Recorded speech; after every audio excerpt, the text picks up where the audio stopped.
Yo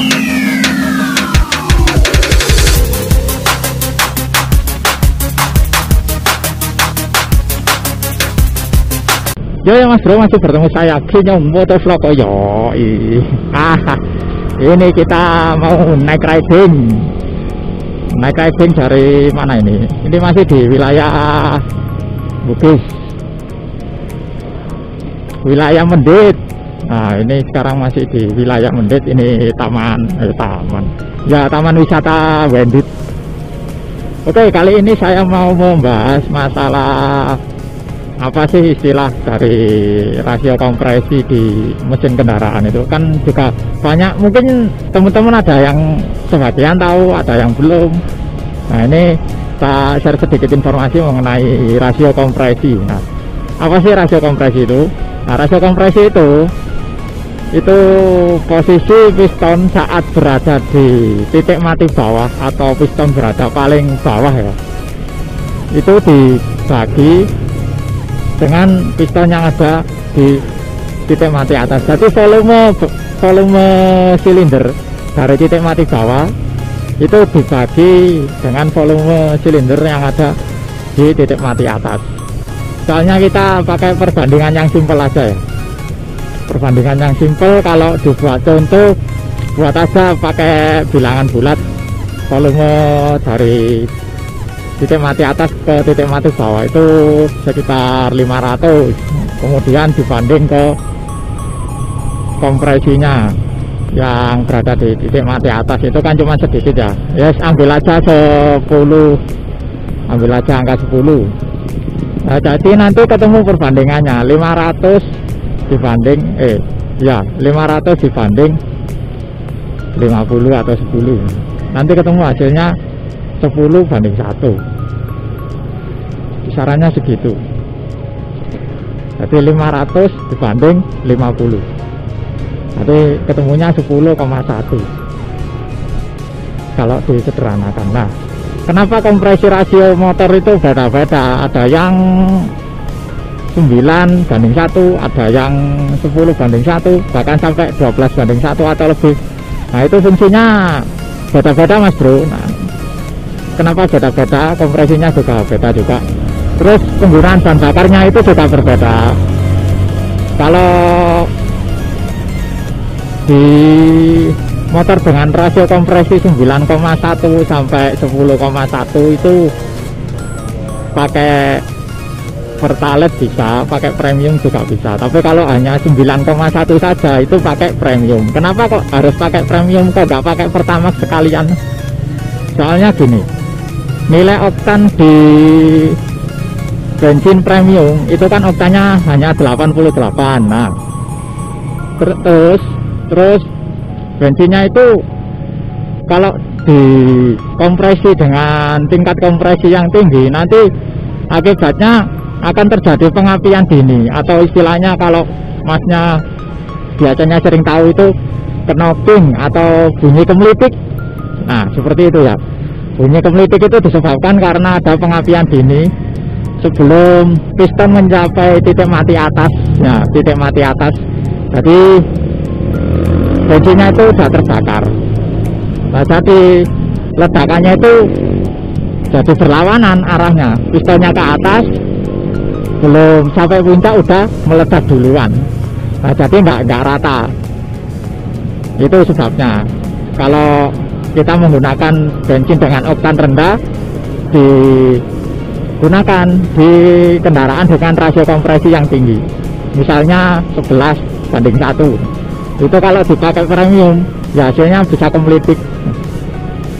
Bunyi kemelitik itu nggak boleh dibiarkan ya, nanti bisa-bisa pistonnya yang jadi korban, jadinya bolong, terus tenaganya juga sedikit berkurang karena yang tadi. Ya kalau menurut logika gini aja masnya, kalau main ayunan kan kiri kanan gitu ya, itu anggap saja itu kayak piston naik turun. Nah kan kalau masnya mau tenaga yang gede itu kan otomatis harus sampai puncaknya baru masnya dorong lagi, terus nunggu sampai puncak lagi didorong lagi, kayak gitu dan seterusnya lah. kalau knocking ini masnya belum sampai puncak udah didorong, jadi tenaganya itu berlawanan arah. Nah seperti itu ya. Jadi itulah istilahnya knocking, itu gambarnya seperti itu gambarannya. Nah terus kalau pakai Pertamax dengan rasio kompresi tinggi itu masih bisa itu mas bro. Jadi kalau kesimpulannya, mesin dengan rasio kompresi 9:1 itu gunakan premium, itu cocok. Contohnya di kendaraan cc 100 cc sampai ya 110 atau 125 cc lah, itu kan kompresinya 9 mungkin sampai 10:1 maksimal. Nah itu pakai premium bisa. Terus kalau Pertalite itu kan nilai oktanya agak tinggi 90 ya, terus itu digunakan di rasio kompresi 9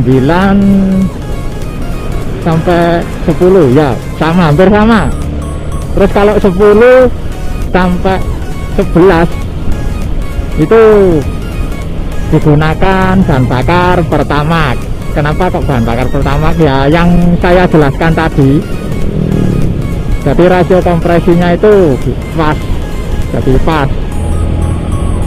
Nah kalau Yamaha Vision ini ya tahulah yang tadi tak sebutin perbandingannya berapa. Terus untuk Pertamax turbo mas gimana? Kan nilai oktanya itu tinggi banget ya, sampai 98 bahkan 100. Nah untuk Pertamax turbo itu kalau masnya dipakai harian sebenarnya bisa-bisa saja, cuman ya itu tadi bahan bakarnya nggak bisa terbakar secara sempurna. Ya bisa, tapi harus dengan rasio kompresi yang tinggi. Biasanya kalau yang kompresi tinggi itu ada di motor mesin karakter DOHC, contoh di Honda Supra GTR, terus Honda CBR yang 250 cc itu kompresinya besar. Terus ya pokoknya yang motor-motor bor apa atau yang cc nya agak gedean dikit lah ya, seperti itu. Terus kalau yang oktan 100 itu biasanya buat ajang balap. Pertamax turbo yang oktannya 100 itu buat ajang balap, itu sampai rasio kompresinya bahkan sampai 15:1.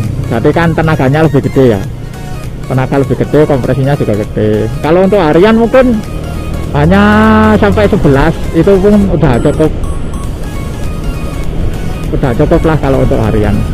Soalnya juga ya tahu sendiri lah, motor-motor di negara kita ini kan motor harian ya, bukan untuk ajang balap. Kecuali kalau udah di tune up, di upgrade, dibuat kontes ajang balap, nah itu beda lagi.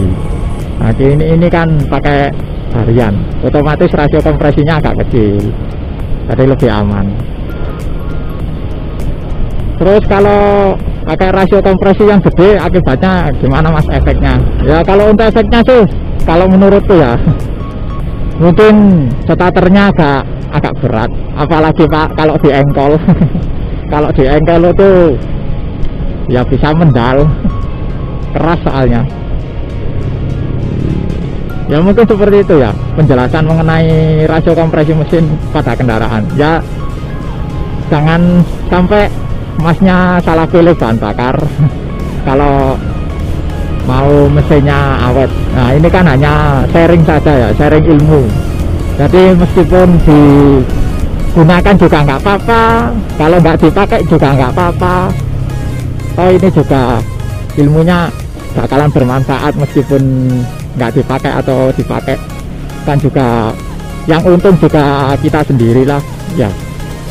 Nah terus kalau gimana ya, kita bahas yang tadi saat apa kompresinya kecil, rasio kompresi kecil dipasang Pertamax atau Pertamax turbo, misalnya kompresi 9:1 diisi Pertamax turbo. Ya mungkin kalau menurut pemikiran orang-orang pakai pertama turbo mas lebih jos. Ya lebih jos.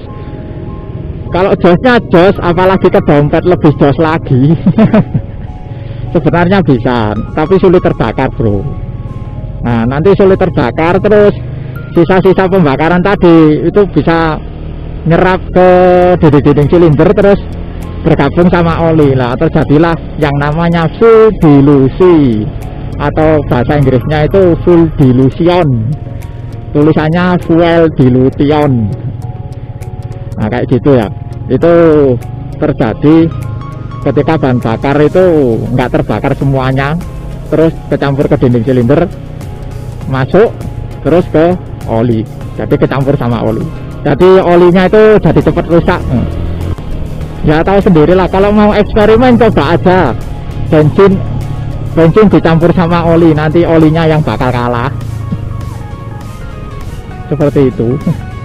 Itu namanya full dilution. Tapi full dilusi itu nggak langsung jadi apa ya, langsung terjadi begitu saja, enggak. Jadi prosesnya ya lama, soalnya kan gerakan piston itu juga cepat sekali loh. Jadinya seperti itu ya. Untuk jaga-jaga gunakan BBM yang sudah pas lah untuk mesin kendaraan kita pribadi masing-masing, biar mesinnya lebih awet, tapi juga disesuaikan dengan budgetnya sih. Ya mungkin itu dulu ya penjelasan dari saya mengenai yang tadi, mengenai teori apa itu rasio kompresi, kemudian sama apa itu full dilution, sudah tak jelasin tadi ya. Oke, semoga bermanfaat ilmu yang saya sampaikan. Jika menyukai video seperti ini, jangan lupa di like, komen, dan share, dan jangan lupa di subscribe juga channel Kinyong Motovlog. Oke, sekian dulu videonya. Saya Kinyong Motovlog is pamit. Dadah, see you next time. Yoi.